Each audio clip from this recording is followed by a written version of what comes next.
As we learned last time, analyzing the style of a text is all about examining how language is used to achieve particular effects. We also learned that, generally speaking, when you're analyzing style in a text, you want to look for ways in which stylistic devices and elements clarify certain ideas, emphasize certain ideas, suggest or imply certain ideas, or ways in which they amuse or please the audience. However, that last one should be discussed very sparingly in rhetoric. We won't discuss in this class much of how stylistic devices are used to create pleasing effects to the audience. The previous lesson focused on elements of word choice. This lesson will focus on word arrangement. When analyzing elements of word arrangement, you want to focus on where the audience's attention is drawn within a sentence or across multiple sentences. Audiences are usually drawn to those words and phrases that are repeated, that are placed in parallel positions, and words and phrases that are punctuated or positioned unusually. But before we get going too much further, go ahead and pause this video at this time and complete the 2 reflection questions. Make sure you write informally and off the top of your head. When you analyze elements of word arrangement in a text, here are 3 things I'd like you to look for. Words and phrases that are repeated, words and phrases that are placed in parallel or chiastic form, and finally, words and phrases that use non-standard syndeton. And let's start by looking at repetition. When analyzing words and phrases that are repeated, you should examine the idea behind the repeated word or phrase and relate your findings to some specific rhetorical choice. Because repeating words and phrases helps them stick out more to an audience and it helps the audience remember those ideas more, repetition is commonly used to emphasize certain ideas within an argument. Repetition can also be used to strengthen emotional and character appeals. Here then are some specific repetition devices to look for in a text, starting with, well, repetition. Repetition is any repetition of a word, phrase, clause, or sentence within a text. There are more specific repetition devices as well that can occur. You might see anaphora, which is the repetition of a word or phrase or sometimes clause at the beginning of successive syntactic structures. Epistrophe is the repetition seen at the end of successive syntactic structures. Symplosi is a combination of the two. It's repeating the same word or phrase at both the beginning and end of successive syntactic structures. Anadiplosis is repetition that occurs when a word or phrase is used at the end of one syntactic unit and then again at the beginning of the next syntactic unit. And finally, epinolepsis, which is the inverse of anadiplosis, that's when you have a word or phrase used at the beginning of one syntactic unit that's repeated again at the end of the next syntactic unit. However, anytime you are unsure about what to call a repetition device, or if you see repetition that occurs but not in successive syntactic units, like it's just a word or phrase that's repeated every so often throughout a text, in any of those cases, just call it repetition. No need to try to force yourself to say this is anaphora or this is anadiplosis when there's a risk of it not actually being those things. Yeah, if you attribute an incorrect device to a rhetorical analysis, you're just going to make things very confusing. So at the end of the day, just call it repetition. It's now time to pause for our first exercise. Look back at Pope Urban II's speech to the Council at Claremont and examine his use of repetition by responding to the questions you're given using 1 or 2 complete sentences for each.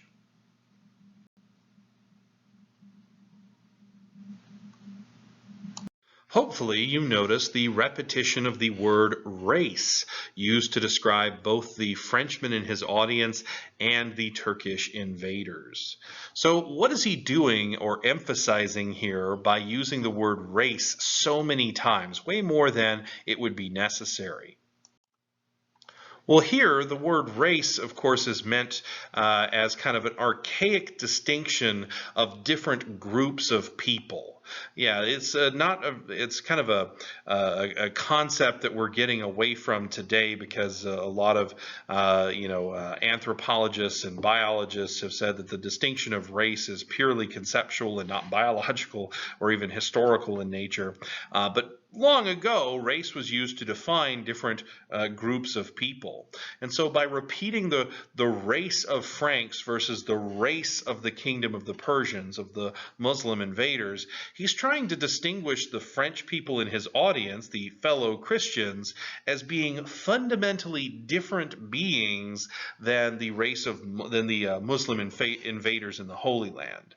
This is a very common technique in this kind of us versus them rhetoric that's designed to enhance the hatred and enmity that he's trying to direct toward the Muslim invaders. He's trying to get these Christian men to feel so worked up and hated and think that this, to the point where they think that the invaders are less than or other than themselves. And so that's designed to get them all worked up to go down and destroy them, annihilate them. Next, let's look at words arranged in parallel construction. When analyzing words and phrases in either parallel or chiastic construction, you want to look for both parallel and chiastic structure, identify the parallel syntactic units, examine how the relationships between the words and phrases in parallel positions are clarified, and then finally relate your findings to some specific rhetorical choice. A lot of you are probably familiar with what parallel structure or parallelism is. Parallel structure exists when successive phrases, clauses, or even entire sentences contain the same syntactic parts in the same order. So in the case of a pair of parallel sentences, it would be if you have subject, verb, object, followed by another sentence that's subject, verb, object, something like that. That is parallel construction of those two sentences. Fewer of you may be familiar with its inverse, which is chiastic structure, also called chiasmus. Chiasmus occurs when you have successive phrases, clauses, or entire sentences that contain the same syntactic parts, but in opposite or inverted order. Here is an example of a couple of sentences that feature parallel structure. The manor, designed for beauty and grace, built for durability and strength, and located for privacy and safety, was the ideal home for those three children.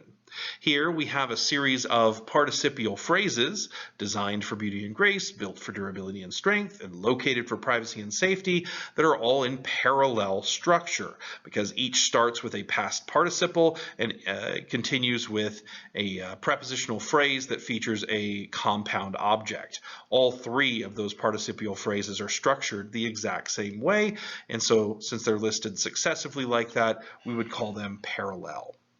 Another example, I had been short and now I was tall. I had been skinny and quiet and religious, and now I was good-looking and muscular. Here we have sentences that feature two kinds of parallelism all at once. Within each sentence, we have a pair of parallel independent clauses. I had been short, now I was tall. Those are both independent clauses, so they are parallel. But also, the two sentences kind of create additional parallels. By comparison, here are a couple of sentences that feature chiastic structure. I have journeyed in the lands of the Spirit, drunk from the fountains of wisdom, rested beneath the trees of eternity, and to the land of my birth I have returned. Notice how that last clause in that sentence is inverted. Yeah, in each of the previous sentences, which each of these are repeated predicates, verb phrases, journeyed to the lands of the spirits, drunk from the fountains of wisdom, rested beneath the trees of eternity. Yet here at the end, we have the verb at the end. Okay, so whereas the first three all start with the verb and then continue with the prepositional phrase, here we have the prepositional phrase first and the verb second. So that's chiastic structure because that last one is inverted. Here's another example from Milton. In his face, divine compassion visibly appeared, love without end and without measure, grace, and so on and so forth. Love without end, so a noun modified by a prepositional phrase. And then the second part is without measure, grace. So the prepositional phrase first and the noun second. Okay? That inversion of the second one makes this chiastic structure and not parallel. Go ahead and pause this video at this time to practice identifying parallel and chiastic structures in the sample sentences that you're given.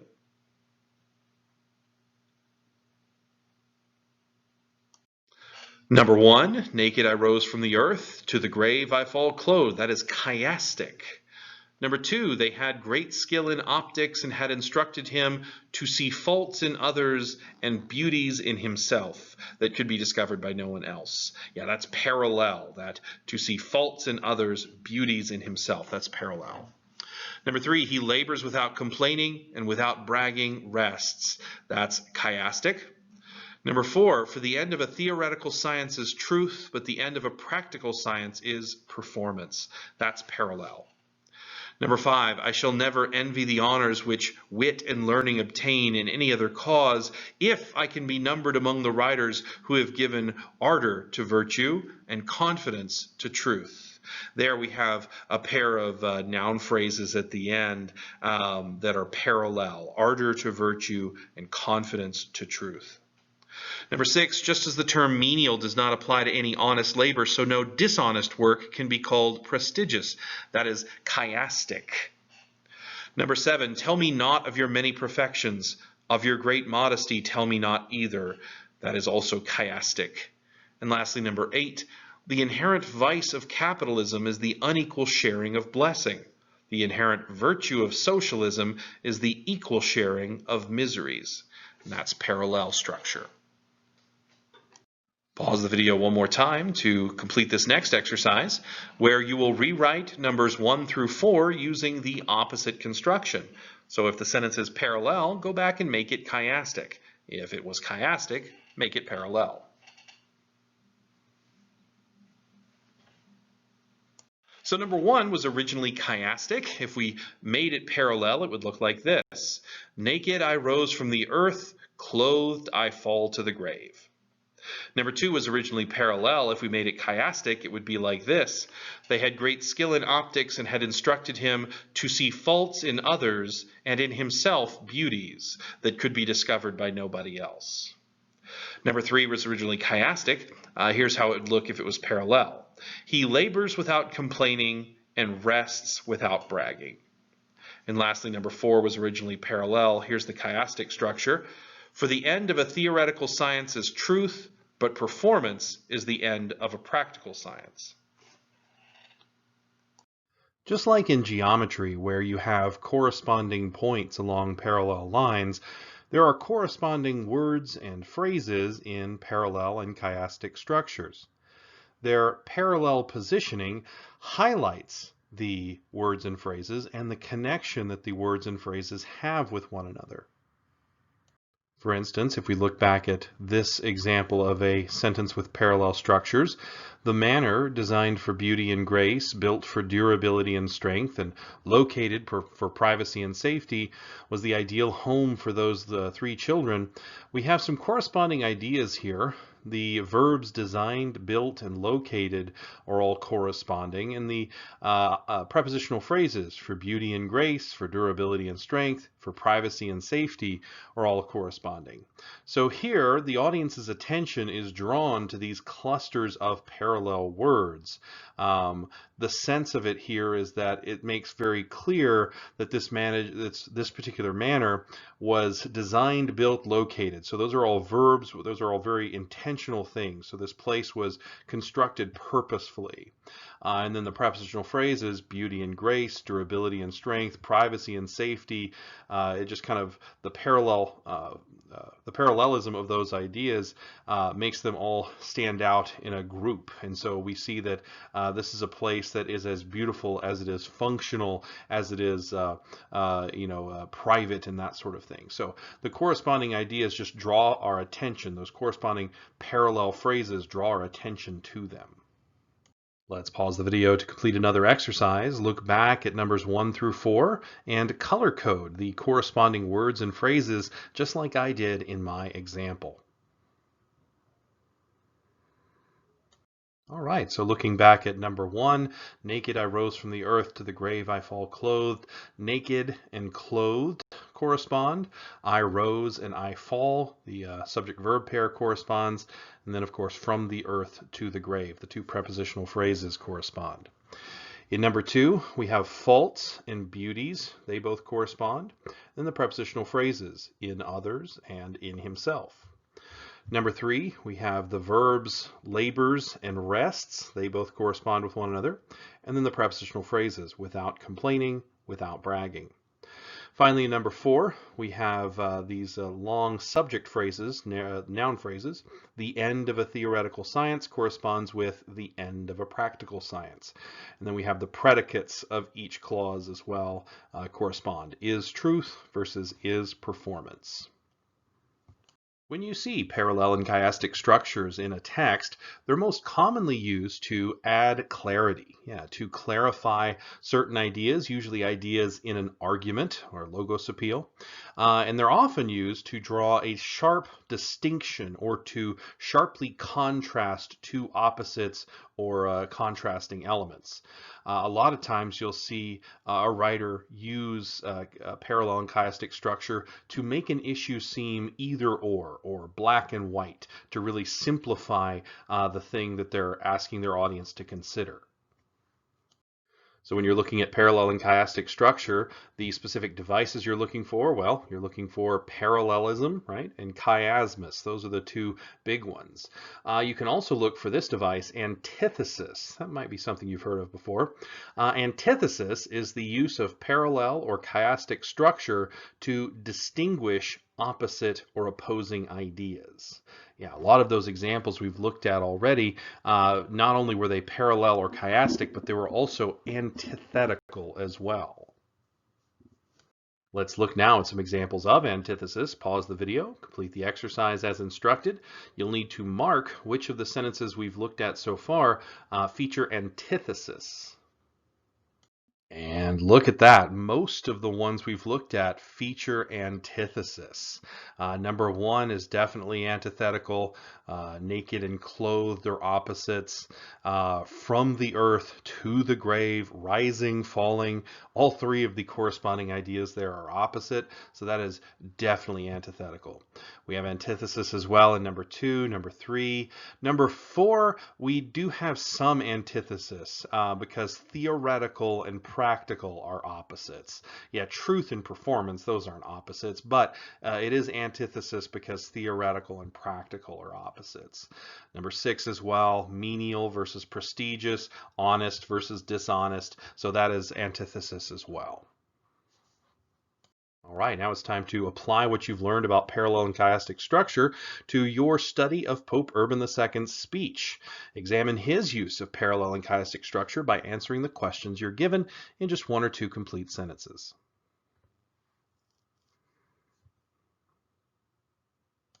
In this paragraph, you have a couple of options that you could have chosen from. First of all, there's a pair of, or actually one adjective clause that is kind of a, let's see. Yeah, it's an adjective clause with a compound predicate. Who have destroyed the kingdoms of the pagans and have extended in these lands the territory of the Holy Church. That is parallel. It's not perfectly parallel, but there are still the same parts in the same order.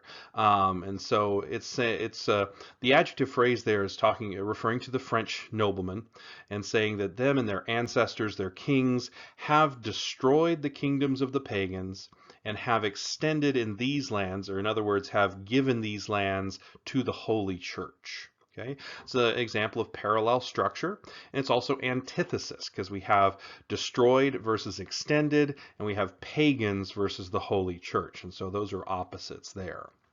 The other example is another example of parallel structure is in the very end, the very last sentence there, where he uses the imperative statement saying, "Be not be not degenerate, but recall the valor of your progenitors." So he's telling the Frenchmen in attendance, don't be a bunch of degenerates, don't be a bunch of cowards. Instead, recall the valor, the bravery of your progenitors, your ancestors, that sort of thing. So this is another example of antithesis. Degenerate and valor are opposites, and so that's antithetical as well. In both cases, what he's doing here is trying to present either or black and white propositions, right? You're either degenerate, you're either worthless and cowardly, or you're valorous and heroic. Okay? If you don't go on the Crusades, you're a degenerate, but if you do, then you're a hero. Okay, so again, that's logically fallacious, of course, but it's often used by writers to make an extreme argument here, and so that is how parallel structure and antithesis specifically is being used, is to draw a black and white distinction between these two things. Lastly, let's look at a concept called Syndeton. When you're analyzing words and phrases that use what's called non-standard Syndeton, here's what you need to do. Identify the non-standard Syndeton, the type of non-standard Syndeton used. Examine what the non-standard Syndeton suggests about the ideas in the list, and then relate your findings to some specific rhetorical choice. Those of you who aren't familiar with the term Syndeton, you're familiar with the concept, I promise. Syndeton is just the standard way that we conjoin ideas in English syntax by using a single coordinating conjunction to combine units together. Okay? For instance, I will have eggs and ham, or I will have coffee, eggs, ham, and toast. The way I've combined those elements together using that single conjunction, or if it's a list longer than 2 commas and then a single conjunction, that is Syndeton, or what some call syndetic coordination. Stylistically, Syndeton is nothing. It's not even noticed when we read it or hear it because it's just how we all communicate, how we're taught. And so it's the right way to do things. So stylistically, you'd never want to analyze Syndeton as a feature of a text because it's just what's commonly done. However, there are some variations on the standard Syndeton, some non-standard ways of conjoining ideas. The first one is asyndeton. Asyndeton is a non-standard way to conjoin ideas that features that you omit the conjunction, you leave out the conjunction. Asyndeton only works with phrases and with single words. You can't use asyndeton with whole clauses really, because then you get a comma splice or a run-on sentence. Asyndeton also works best with lists of 3 or more, as if you try to do it with a list of just 2 things, it really has no effect. So there's my example of asyndeton. I will have coffee, eggs, ham, toast. Stylistically, what asyndeton does is by omitting that conjunction that the audience is expecting between the second to last and last item on the list, by leaving that conjunction out, you're suggesting that the list is perhaps infinite, that it could go on forever. So when I ramble off that sentence, I will have coffee, eggs, ham, toast. Usually I'm implying that I'm not really paying much attention to all of the things and I could just have whatever, or those are among the things that I will have. So oftentimes, again, asyndeton is used to suggest that the list goes on beyond just what is stated there. Polysyndetin is another non-standard way to conjoin ideas, and it's the opposite of asyndeton. It is the overuse or only using conjunctions. Polysyndeton only works with lists of 3 or more, because if you have a list of just 2, well, yeah, you'd use a conjunction anyway. Here's an example. I will have coffee and eggs and ham and toast. Yeah, stylistically, it's very plodding and ponderous. It's slow to read. So the overuse of conjunctions where you don't technically need them, that makes each idea in the list sound equally important, and it makes the list overall sound exhaustive. It makes it sound like there's more things there than than I've actually listed. So here I just have a list of 4 items, but gosh, it sounds really long when I say I will have coffee and eggs and ham and toast. Well, now it sounds like that's too many things.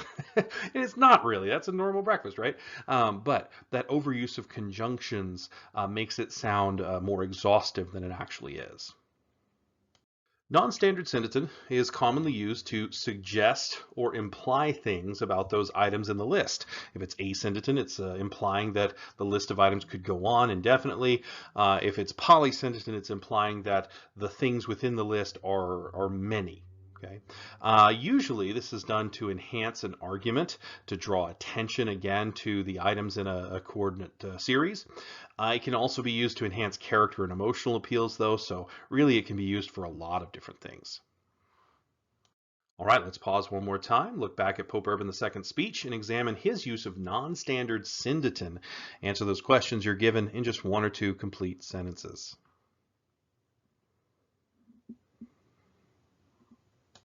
Our first example that you're asked about here is the quote from the Bible. I believe this is the book of, what is this? Yeah, the book of Matthew here, I think. Everyone that hath forsaken houses, or brethren, or sisters, or father, or mother, or wife, or children, or lands for my name's sake shall receive a 100-fold and shall inherit everlasting life. Yeah, that's definitely the book of Matthew there. And so by using polysyndeton there, that overuse of conjunctions, it makes that list sound exhaustive. Like it's just 1, 2, 3, 4, 5, 6, 7, 8 things there, but it sounds like 100, right? And it's because it's this and this and this and this, and it just makes the whole list sound more exhaustive and longer than it actually is. Our second example here is in a quote. This is an actual choice that Pope Urban II made in his style. He says, "This, the Redeemer of the human race, has made illustrious by his advent, has beautified by residence, has consecrated by suffering, has redeemed by death, has glorified by burial. This royal city, therefore, situated at the center of the world, is now held captive by his enemies." So the effect here is that since we don't have that conjunction to cap off the end of our series, it seems as though this list could go on and on and on. And he's talking about everything that God has done to make this holy place, Jerusalem, to make it this wonderful, important place, right? And so by using asyndeton there, he's suggesting that there are too many wonders to even be able to count. Some of you more astute observers may have noticed that in some of my examples, you probably saw more than one device at a time. So what should you do when you see more than one device at a time? Yeah, very often you'll see parallel syntactic units that also feature repetition. You'll often see coordinate series using asyndeton or polysyndeton that are also parallel because it's proper English usage to make items in a series parallel. So if you see multiple devices at a time, which elements should you write about? Well, the simple answer to this, and perhaps the most frustrating, is you should write about the ones that matter the most. For instance, if you see both repetition and parallelism, think about whether the writer is trying to emphasize the ideas being repeated or clarify the ideas in parallel positions. If the words being repeated are significant, then write about the repetition. If the words placed in parallel positions are significant, then write about the parallelism. This most often comes into play when students try to analyze repetition of like an article or a preposition like the or a or of. Those words aren't important. So if you see them repeated like the this, the that, a this, a that, the repetition isn't important for an article. It's probably the parallelism that's more important there. So think about how important the word is that's being repeated. And if the word being repeated isn't important, it's probably the parallel structure that's important. Another example here, if you see a coordinate series that is parallel but also uses asyndeton or polysyndeton, which should you write about? Well, think about which one of these is more interesting here. Since coordinate series are always supposed to be parallel, pointing it out isn't very interesting.